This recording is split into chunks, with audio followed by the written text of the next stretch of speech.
A new report reveals 21% of Atlanta home sales were canceled in August, marking the highest cancellation rate in the nation. So, what a way to start off the week. Month, year, I mean, well, not really year, but nationwide, the report from Redfin found that 56,000 home purchase agreements were canceled in August, which is about 15% of contracts.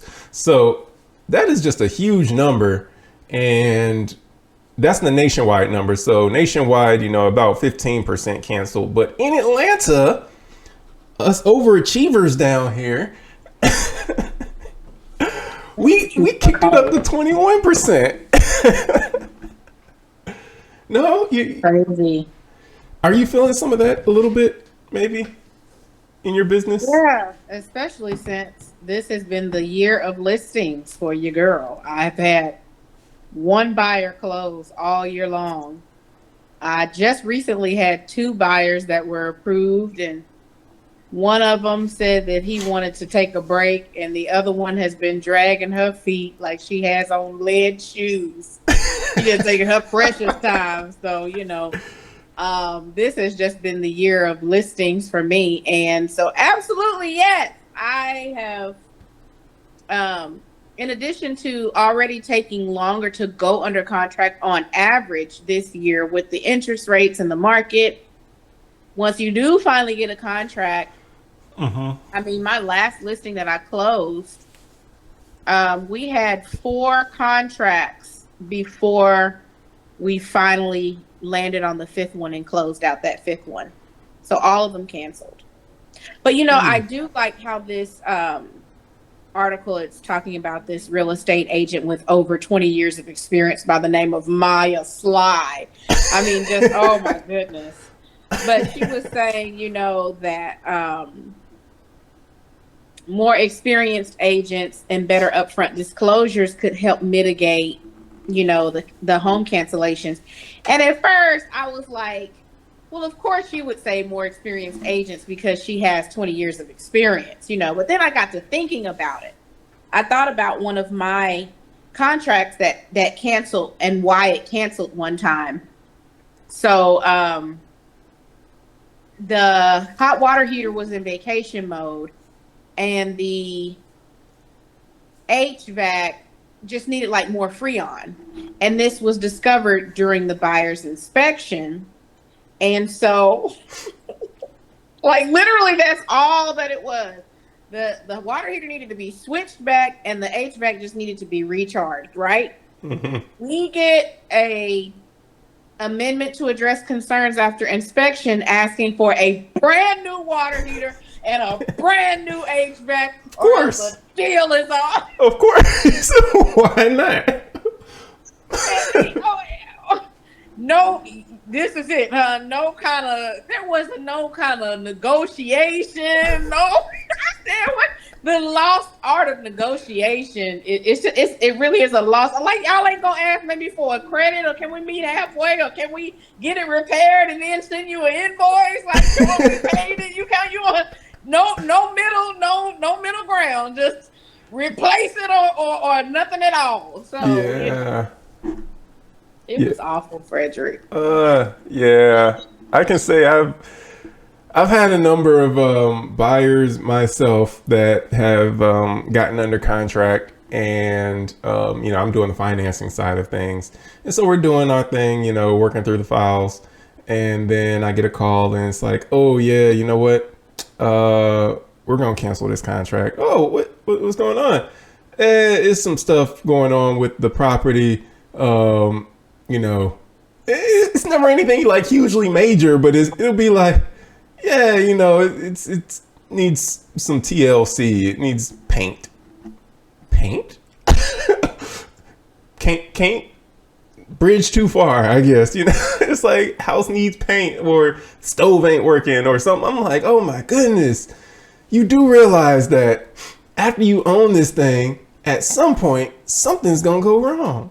Like, you're not gonna find the perfect home. And I think that's why a lot of people are gravitating toward New new construction. constructions. Yeah, because Mm-hmm. it's like I want a home I don't have to do nothing to, just get me a new construction home, and I'm like, that's, you'll have a lot of years where you won't have to do anything to it. Hopefully, because you have Mm-hmm. some times where you have a new construction and there's issues. Yes. But hopefully, you'll have a lot of years you don't have to do anything to it. But you know, I don't know. I guess I also just grew up in a different time where it's like, nothing you get's gonna be perfect. You just gonna have to, roll up your sleeves. You might have to do some work. You might have to, whatever. But it's just part of it. Not this Yeah. generation. It's a different breed. Yeah, and I do agree. I also agree with the better upfront disclosures, but the major part with that is that a lot of people don't even read.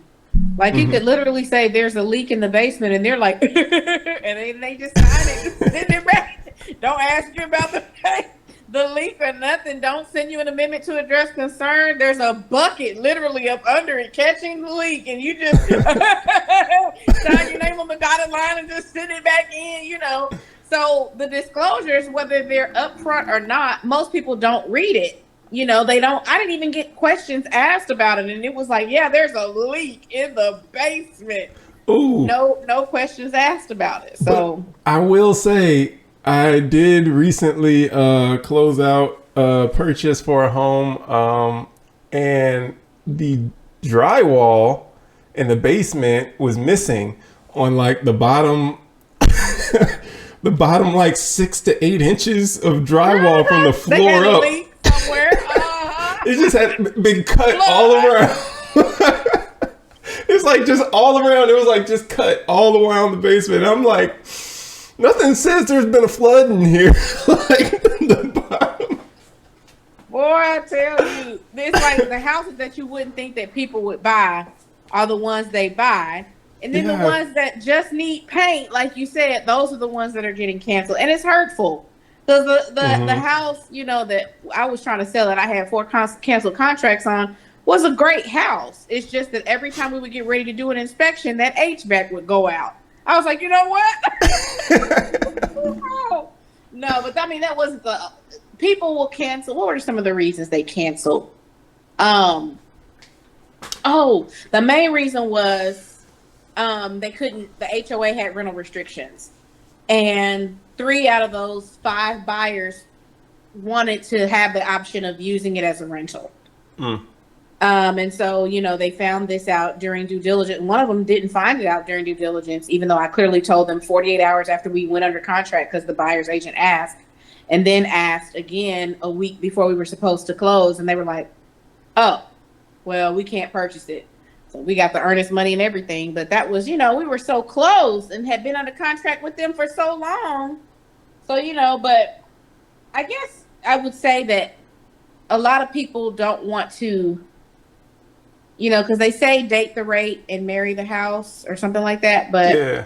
a lot of people don't want to get locked into something that they don't think that they're going to be absolutely happy with, because the interest rates and the monthly payments are so much higher right now. So. Is there anything in life that you can get locked into that you're absolutely happy with? I mean, when it comes to dating, or marriage for that matter, because the divorce rate's over 50%. That's crazy. I mean, you got locked in, and then I'm not completely happy with this situation. I mean, buying a car, what anything. It's like, is there anything in life that people are completely happy with? But when it comes to housing, it's like this extra level of scrutiny. And I'm like, I feel like you should put that extra level of scrutiny in your dating life. Save yourself some time, put that extra level of scrutiny maybe in, some other areas of life. But no, let's put it all at the housing. And I'm not saying housing is, you should just do it, on a whim. But you're talking about one of the more stable investments throughout history has been real estate. It hasn't been cars. It hasn't been jewelry. It's been real estate. And so, you scrutinize heavily the most stable thing, but some of the things that are more unstable in life, it's like people hop in it, just on a whim, and then hop out like it's not. I feel like that's so backwards, in how people approach it, I guess you could say. Mm. Of all the things Atlanta could be worse than the nation on, canceled home sales would be it. Yeah, yeah. Oh well, I felt that sting. I really did. But So, we're in a new era now. I have one of my main listings is multiple offers. I got 4 offers opening weekend within 48 hours. So, it just depends on the house. It depends on um the desirability of it, I suppose. I don't know. hmm I don't know. We'll see. We'll see what this buyer does.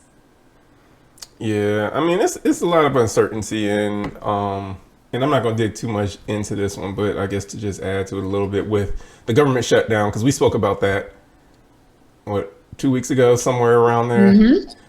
Yeah. I mean, it's hard to think we're 20 plus days into this thing now. Has it Um, been that long? yeah, the resolution they needed to come up with was by October 1st or by September 30th, because October 1st, was like shutdown started, which in is the fiscal year. There's like the calendar year, but then there's the fiscal year. And the fiscal year actually runs from October 1st through September 30th. And so learned that one in the military, because I was like, this doesn't make any sense at all. Why do you do the finances from October to September, but the calendars from January to December? But yeah, they didn't reach the resolution by September 30th deadline. So when we started the new fiscal year, we're in a shutdown because Congress couldn't get us, on the same page with stuff, I would say. But with that, there's a lot of stuff that has been affected. Flood insurance has been affected. FEMA has been affected. And flood insurance, you've got a lot of that is supported by government backed, programs and things. FEMA, also a government, entity. And there's a lot of uncertainty on whether or not that's going to continue to be something that people can utilize. USDA loans have been affected. I ain't never closed out a USDA loan in my life. Wow. Like never ever under contract, or just Never worked with a gotcha. buyer, never worked with a seller. Well, you know what? Never They got a are buyer. one of the harder government loans to close. I will say that. And the reason is just because, there are income restrictions on it. There's no credit score requirement, but it's a lot harder to get qualified for it if you don't have at least a 640 credit score. And then they use the income of everyone in the household. So even if you fall underneath the income, someone else moves in with you, or someone else that's going to live in the house, they could push y'all all over the income limit and you don't get the USDA loan. So, yeah, it's a tough loan to get, but they're even tougher now with the shutdown. A lot of the rehab loans, are a little bit tougher. The people are looking to do reverse mortgages also, because that's money that you're receiving, vice money that's actually, getting paid out for you to purchase, and money that you're getting paid. So, there's been a lot of stuff that's been shaken up with the government shutdown and everything. So I think just a combination of, everything is just kind of brewing into this perfect storm, whether it's, and I won't even say flood insurance or any of that stuff is like a big major thing, because by and large, FHA loans are still closing, conventional loans are still closing. Those form the bulk of all the loans out there that most people are doing. But I think that,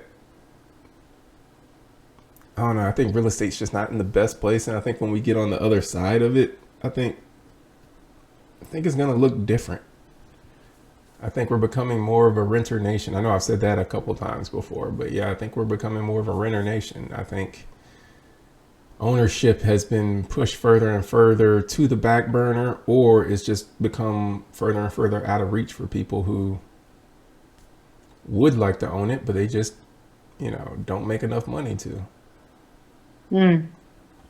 Yeah, when you add in taxes and insurance, much more HOA, then you have, um, you know, maintenance costs.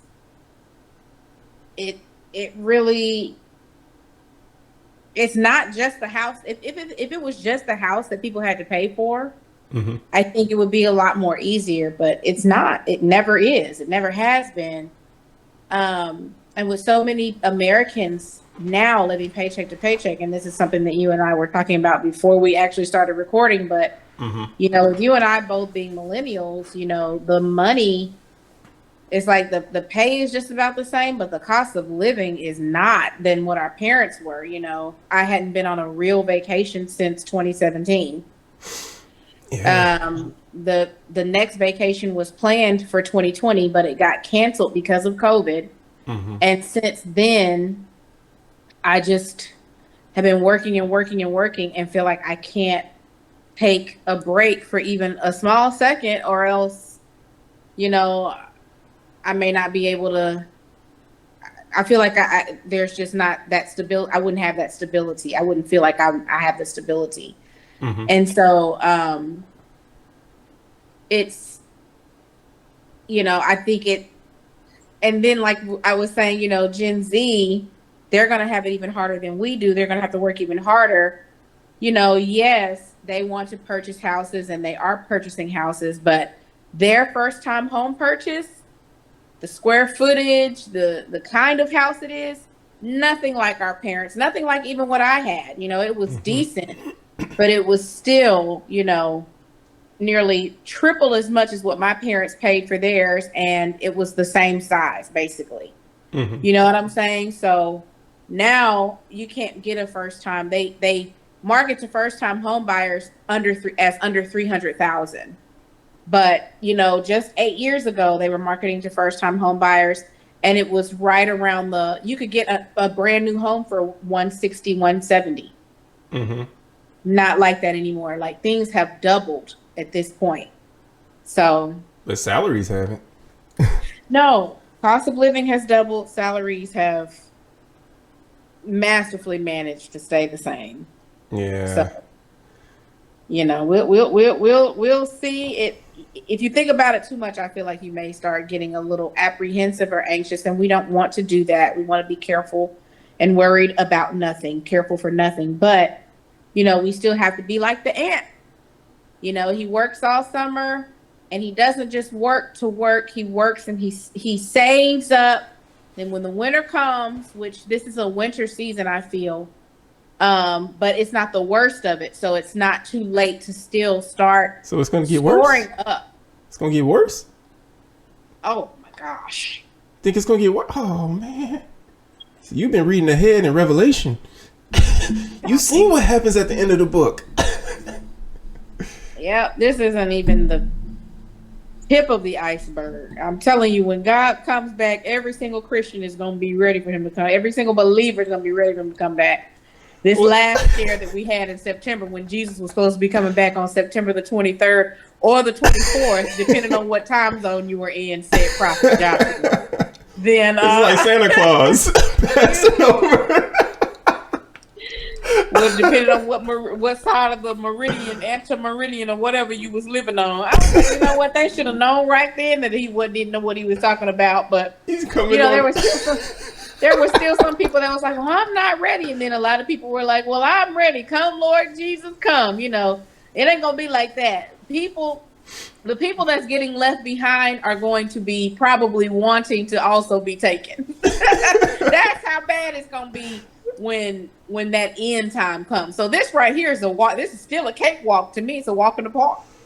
I think you're right. I think everybody's gonna be not everybody. Some people gonna be, oh no, I didn't get my stuff together. But yes, all the people that like you said, Christians, I think they're gonna be ready. They're gonna be like, look, we've been waiting. I mean, it's even what was it in the I think it's in Revelation.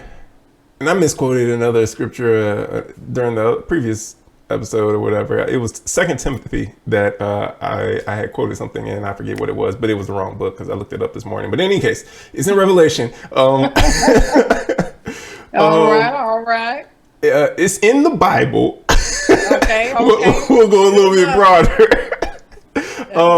They'll look it up. They can look it up. Yeah. But it was in there where there were the soul. It was, who was it? They had looked underneath the altar and seen the souls of all the Christians, the martyrs that had been slain for the gospel. And they were asking God, like, how much longer until you avenge our death?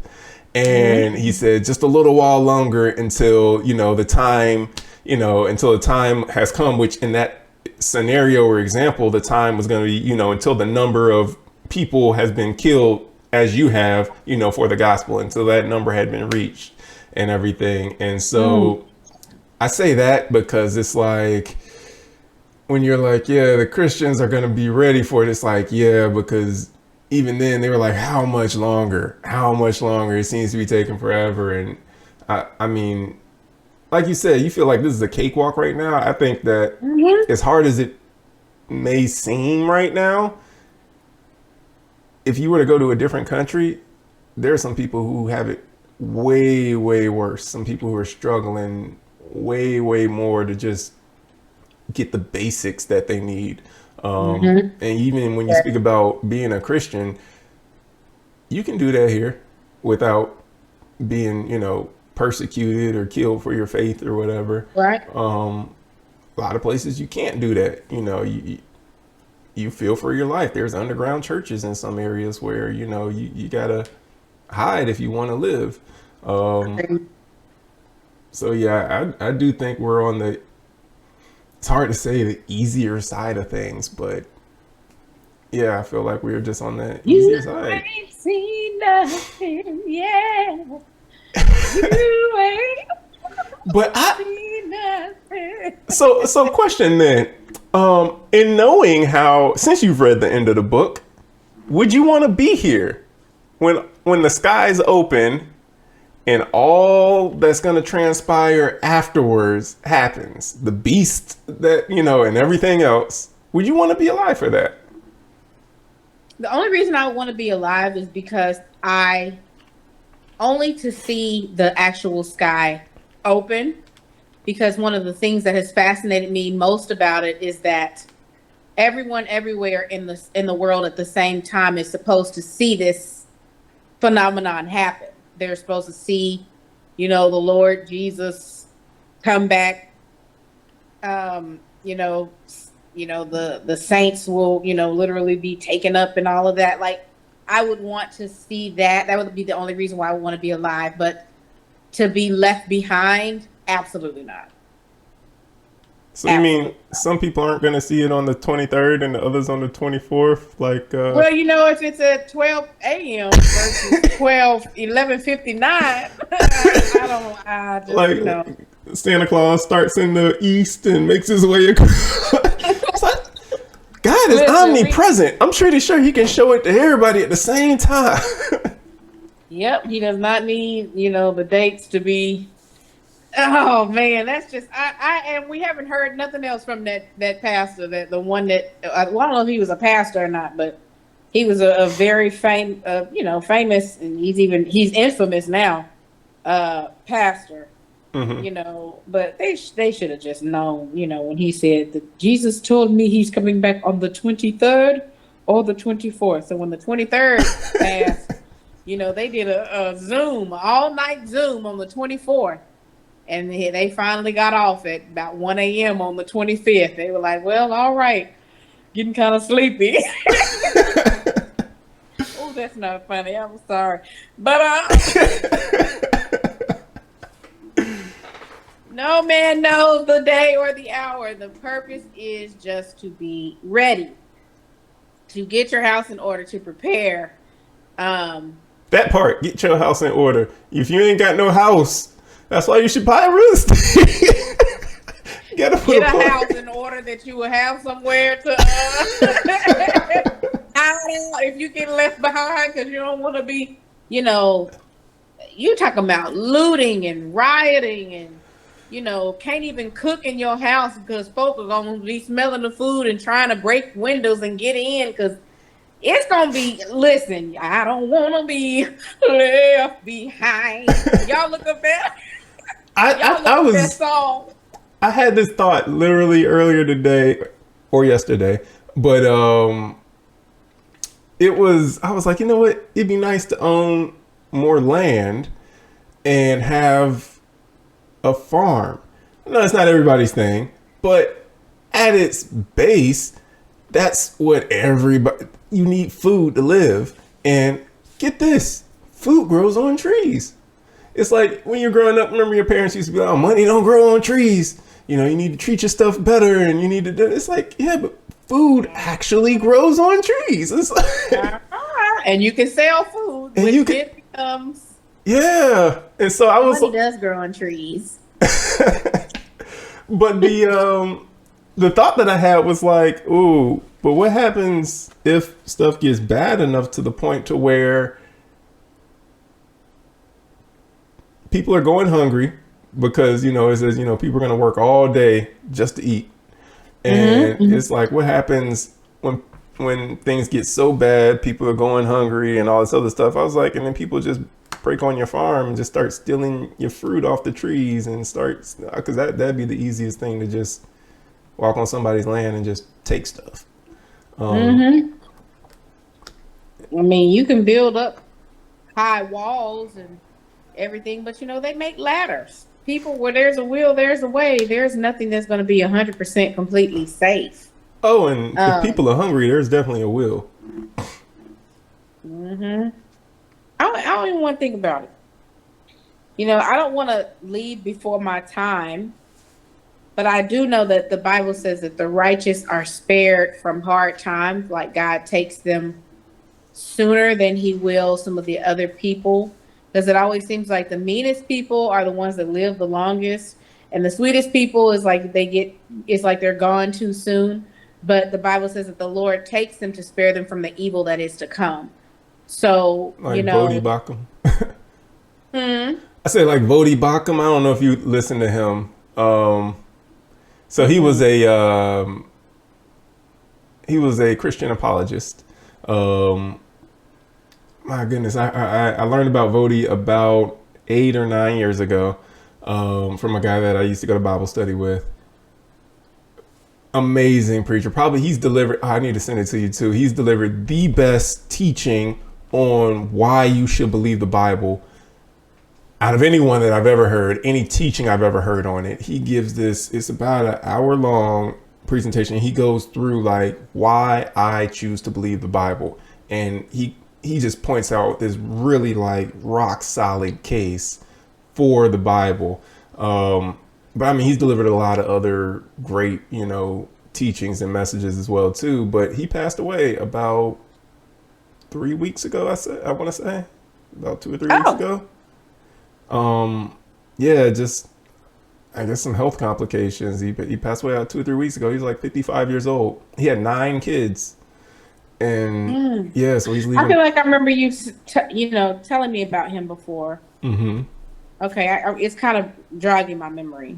Yeah, so I mean, yeah, like you said, that might be the case. Just to spare them from whatever's to come, because it does say, woe to the inhabitants of the earth. Mm. It's not going to be easier. Um, but I definitely want to, like you said, I don't want to leave before my time. But I definitely, even more than that, don't want to leave having not accomplished the purpose for what I was sent here to accomplish. Mm-hmm. In the first Mm-hmm. place, it's like and I guess that gets back to what we were talking about before. We clicked record. um, when is it time for me to leave? Because I know there's without a doubt, I know there's other stuff that God's wanting me to do, and it's like, is this Him pushing me into that direction, or is it, Him pushing me away from it, or saying, hold on, developing me a little bit. So I don't know. Mm-hmm. But yeah, straight Well, up. one thing's for sure, as long as you keep going, it'll all be made clear eventually. Yeah, I just want to make sure I make the right decision when it's clear. My Absolutely. my my current pastor gave an analogy. He said, "How horrible would it be to, so many people want to climb the corporate ladder in the world?